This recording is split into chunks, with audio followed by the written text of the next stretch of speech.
இது என்ன ரூல் அப்டின்னா, ஆக்சுவலா வந்து நம்ம ஸ்க்ரீன் டைம் அப்டின்னா, நம்ம ஃபோன் மட்டும் கிடையாது, லேப்டாப் மட்டும் கிடையாது.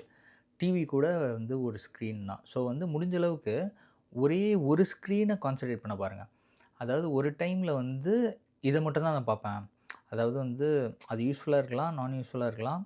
ஆம் அது வந்து ஆக்சுவலா வந்து நீங்க அந்த மாரி ட்ரெயின் ஆயிட்டீங்க அப்டின்னா, முடிஞ்ச அளவுக்கு அது வந்து அத யூஸ்ஃபுல்லா மாத்துறதுக்கு வந்து நீங்க அத மாத்துறதுக்கு வந்து உங்களுக்கே வந்து நேச்சுரலா அது வந்துரும் ஆக்சுவலா.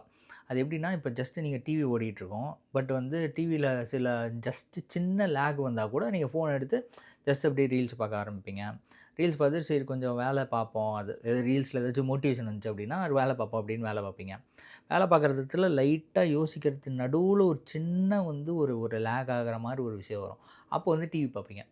அப்படியே மாறி, மாறி, மாறி, மாறி அது வந்து ஒரு லூப் மாரி ஆயிடும். ஸோ வந்து முடிஞ்ச அளவுக்கு one screen at a time அப்படிங்கிற அந்த ரூல ஃபாலோ பண்ணீங்கன்னா, அதுவும் வந்து ஒரு பெரிய ஒரு விஷயமா இருக்கும். ஸ்க்ரீன் டைம ரெடியூஸ் பண்றதுல.